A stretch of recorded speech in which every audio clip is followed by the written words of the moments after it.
வா மூவிஸ் தமிழ் சேனல்ல இருந்து நான் அபிராமி ஆனந்தன். இன்னைக்கு நான் புதுசா ஓடிடியில் வந்திருக்கக்கூடிய 3 படங்கள், ஒரு த்ரில்லர் வெப் சீரிஸை கொண்டு வந்திருக்கேன். இப்போ நான் சொல்ல போற படங்கள் எல்லாமே தமிழ் டப்பிங்லேயே அவைலபிளாக இருக்கு. அது என்னென்ன படங்கள், அந்த படங்கள்லாம் எப்படி இருக்கு, பார்க்கலாமா வேண்டாமா அப்படிங்கிற டீட்டெயிலான ரிவ்யூக்குள்ள போறதுக்கு முன்னாடி நம்ம வா மூவிஸ் தமிழ் சேனலை இது வரைக்கும் சப்ஸ்கிரைப் பண்ணாம பார்த்துருந்தீங்கன்னா ப்ளீஸ் சப்ஸ்கிரைப் பண்ணி உங்களுடைய சப்போர்ட்டை நம்ம சேனலுக்கு கொடுங்க. இந்த வீடியோ உங்களுக்கு பிடிச்சிருந்துச்சு அப்படின்னா லைக் பண்ணுங்க, கமெண்ட் பண்ணுங்க, ஷேர் பண்ணுங்க.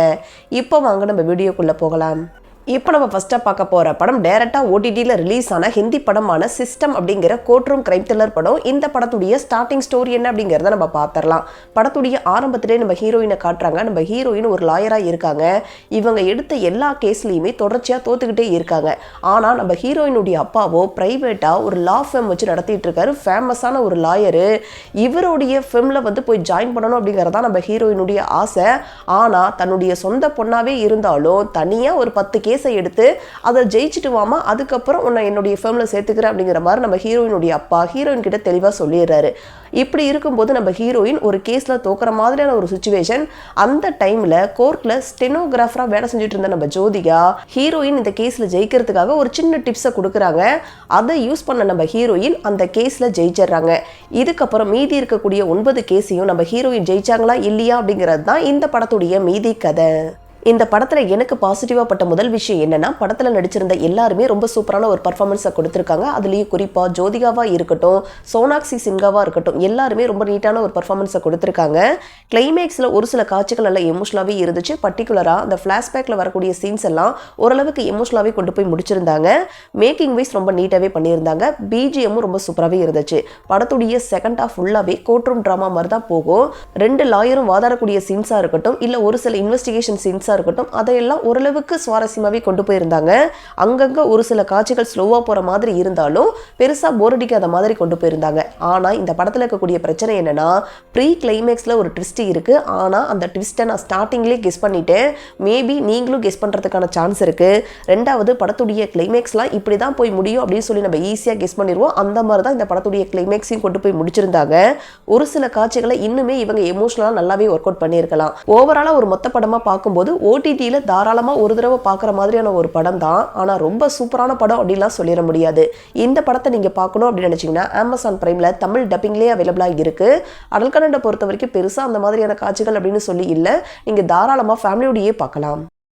இப்போ நம்ம ரெண்டாவதாக பார்க்க போகிற படம் இன்னைக்கு ஓடிடியில் ரிலீஸ் ஆன மலையாள படமான மதுவிது அப்படிங்கிற ஒரு ஃபீல் குட் ட்ராமா மூவி. இந்த படத்துடைய ஸ்டார்டிங் ஸ்டோரி என்ன அப்படிங்கிறத நம்ம பார்த்துடலாம். படத்துடைய ஆரம்பத்திலே நம்ம ஹீரோவை காட்டுறாங்க. நம்ம ஹீரோவுடைய ஃபேமிலியில் நம்ம ஹீரோ, அவருடைய அப்பா, ஒரு தம்பி, அவங்களுடைய சித்தப்பா அப்படின்னு சொல்லி இருக்காங்க. நம்ம ஹீரோ சின்ன வயசாக இருக்கும்போதே அவங்க அம்மா இறந்து போயிட்டாங்க. அதுக்கப்புறம் அந்த வீட்டில் பெண்களே யாரும் கிடையாது. சித்தப்பாவுக்கும் கல்யாணம் ஆகலை. இப்படி இருக்கும்போது நம்ம ஹீரோவுக்காவது அட்லீஸ்ட் கல்யாணம் பண்ணி வைக்கலாம் அப்படின்னு சொல்லி பொண்ணு தேடுறாங்க. ஆனால் இவங்களுடைய ஃபேமிலியில் எல்லாருக்குமே நாகதோஷம் இருக்குது அப்படிங்கிற மாதிரி ஒரு ரூமர்ஸ் இருக்குது. அதனால யார் இவங்களை, ஏதாவது இந்த குடும்பத்தில் இருக்கக்கூடிய ஆண்களை கல்யாணம் பண்ணிட்டு வந்தாங்க அப்படின்னா பெண்கள்லாம் இறந்து போயிடுவாங்க அப்படிங்கிற மாதிரியான ஒரு ரூமர்ஸ் இருக்குது. அதனாலேயே நம்ம ஹீரோவை நிறைய பேர் கல்யாணம் பண்ணிக்க மாட்டேன் அப்படிங்கிற மாதிரி சொல்லிடுறாங்க. ஒரு கட்டத்தில் நம்ம ஹீரோ ஒரு பொண்ணை மீட் பண்ணுறாரு. ஒருத்தர் ரொம்ப டீப்பாக லவ் பண்ண ஆரம்பிக்கிறாங்க. ஆனால் இவங்களுடைய கல்யாணத்துக்கு எதெல்லாம் பிரச்சனையாக வந்து நிற்கிது, கடைசியாக இவங்க 2 பேரும் ஒன்று சேர்ந்தாங்களா இல்லையா அப்படிங்கிறது தான் இந்த படத்துடைய மீதி கதை. இந்த படத்தில் எனக்கு ரொம்ப பிடிச்ச விஷயமே, படம் ஆரம்பிச்சதுலேருந்து கிளைமேக்ஸ் வரைக்கும் ஒரு ஃபீல் குட் வைப்லேயே கொண்டு போயிருந்தாங்க. ஒரு சில காட்சிகள் நல்லா ஃபன்னாகவே இருந்துச்சு. எமோஷ்னலாகவும் ஒரு சில காட்சிகளை செகண்ட் ஹாஃபில் நல்லாவே ஒர்க் அவுட் பண்ணியிருந்தாங்க. மேக்கிங் வைஸ் ரொம்ப நீட்டாகவே பண்ணியிருந்தாங்க. குறிப்பாக சினிமோட்டோகிராஃபி, பேக்ரவுண்ட் ஸ்கோரிங் எல்லாம் நிறைய இடங்களில் ரொம்ப சூப்பராகவே இருந்துச்சு. படத்தில் நடிச்சிருந்த எல்லாருமே ரொம்ப நீட்டான ஒரு பர்ஃபார்மன்ஸை கொடுத்துருக்காங்க. அதுலேயும் குறிப்பாக முக்கியமான டைமில் அவங்க கொடுக்கக்கூடிய அந்த ரியாக்ஷன் எல்லாமே பார்க்கறதுக்கு ரசிக்கும்படியாகவே இருந்துச்சு. ஆனால் இந்த படத்தில் இருக்கக்கூடிய பிரச்சனை என்னன்னா, இந்த படத்துடைய கதை ரொம்ப சிம்பிளான ஒரு கதை தான். அதுவும் செகண்ட் ஹாஃப்க்கு அப்புறம்லாம் அடுத்தடுத்து இதான் நடக்க போகுது அப்படிங்கிறத நம்ம ஈஸியாக கெஸ் பண்ணிடுவோம்.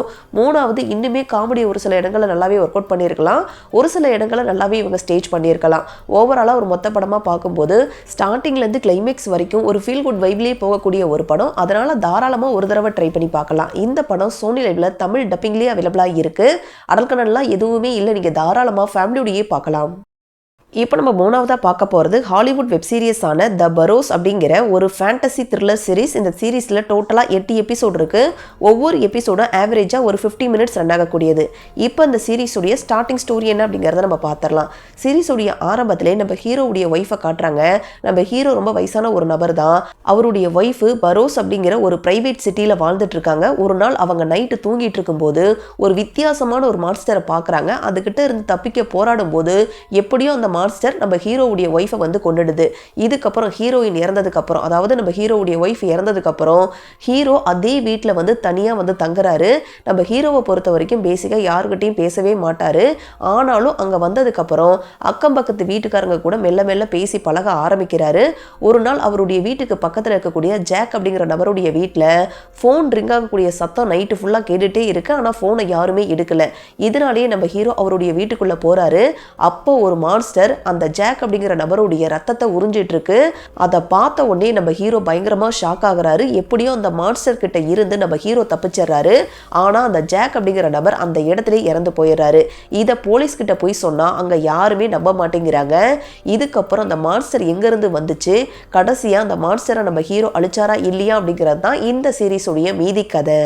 இந்த சீரீஸில் எனக்கு ரொம்ப பிடிச்ச விஷயமே இந்த சீரீஸுடைய கதைக்களம் ரொம்ப சுவாரஸ்யமான ஒரு கதை தான். அதுக்கேற்ற மாதிரி இந்த சீரீஸை இவங்க ஸ்டார்ட் பண்ண விதமாக இருக்கட்டும், ஒரு சில காட்சிகளாக இருக்கட்டும் நல்லா சுவாரஸ்யமாகவும் இருந்துச்சு. ஒரு சில காட்சிகள்லாம் நல்லா பரபரப்பாகவும் கொண்டு போயிருந்தாங்க. அதுலேயும் நம்ம ஹீரோவும் இன்னும் 2 பேரும் சேர்ந்து அந்த மான்ஸ்டரை பிடிக்கிறதுக்காக அவங்க போடக்கூடிய பிளானாக இருக்கட்டும், அதை எக்ஸிக்யூட் பண்ணும்போது நடக்கக்கூடிய சம்பவங்களாக இருக்கட்டும், அதெல்லாம் ஓரளவுக்கு இன்ட்ரெஸ்டிங்காகவே இருந்துச்சு. மேக்கிங்லாம் ரொம்ப தரமாகவே பண்ணியிருந்தாங்க. இந்த சீரீஸில் நடிச்சிருந்த எல்லாருமே ரொம்ப சூப்பரான ஒரு பர்ஃபார்மன்ஸாக கொடுத்துருந்தாங்க. எல்லாருமே வயசான நபர்கள் தான். எல்லாருமே ரொம்ப நீட்டான ஒரு பர்ஃபார்மன்ஸை கொடுத்துருந்தாங்க. பட் இந்த சீரீஸ் இருக்கக்கூடிய பிரச்சனை என்னன்னா, ஒரு சில காட்சிகள் வந்து நல்லா பரபரப்பாக தான் இருந்துச்சு. அதுவும் அந்த மான்ஸ்டர் வரக்கூடிய காட்சிகள் எல்லாம் நல்லா பரபரப்பாக தான் இருந்துச்சு. ஆனால் அதை தவிர்த்து மற்ற காட்சிகள் எல்லாம் ரொம்ப ஸ்லோவாக வளவலன்னு உட்காந்து பேசிக்கிட்டே இருக்கிற மாதிரி தான் இருந்துச்சு. எப்படா அந்த மான்ஸ்டரை காட்டுவாங்க அப்படிங்கிற மாதிரியான ஒரு ஃபீல் தான் எனக்கு நிறைய இடங்களில் வந்துச்சு. ரெண்டாவது, ஸ்டார்டிங்லேயே இதுக்கெல்லாம் காரணம் மேபி இவராக இருப்பாரோ அப்படின்னு சொல்லி நான் கெஸ் பண்ணிட்டேன். அந்த மாதிரி தான் இந்த சீரீஸுடைய கதைக்களத்தையும் கொண்டு போயிருந்தாங்க. மூணாவது, இந்த சீரீஸுடைய டைம் டியூரேஷன். இவங்க எடுத்துக்கிட்ட இந்த கதைக்கு இவ்வளோ நேரம் தேவையில்லை. அட்லீஸ்ட் ஒரு எபிசோடாவது இவங்க கம்மி பண்ணியிருக்கலாம். ஓவராலாக ஒரு மொத்த சீரீஸாக பார்க்கும்போது ஒரு ஓகேஷான சீரீஸ் தான். ஒரு தடவை ட்ரை பண்ணி பார்க்கலாம். இந்த சீரீஸை நீங்கள் பார்க்கணும் அப்படின்னு நினச்சிங்கன்னா நெட்ஃப்ளிக்ஸில் தமிழ் டப்பிங்குடைய அவைலபிளாக இருக்குது. அடல்கனண்டை பொறுத்த வரைக்கும் 3வது எபிசோடில் ஒரு சில காட்சிகள் இருக்குது. ஸோ அதுக்கேற்ற மாதிரி நீங்கள் பிளான் பண்ணிக்கிங்க. இப்போ நம்ம லாஸ்ட்டாக பார்க்க போகிற படம் panda plan 2 the magical tribe அப்படிங்கிற ஒரு அட்வென்ச்சர் காமெடி படம்.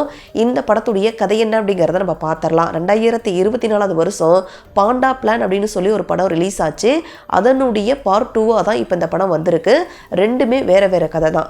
இந்த படத்துடைய ஆரம்பத்திலே நம்ம ஹீரோ ஒரு பாண்டாவை காரில் எடுத்துகிட்டு போயிட்டுருக்காரு.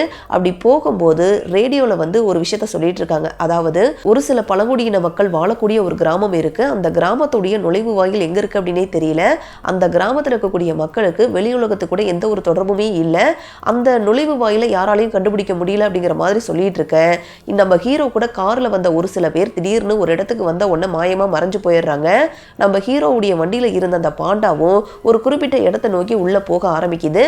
அதை ஃபாலோ பண்ணிக்கிட்டே நம்ம ஹீரோவும் உள்ள போயிடுறாரு. உள்ள போனா ஃபுல்லா காடா இருக்கு.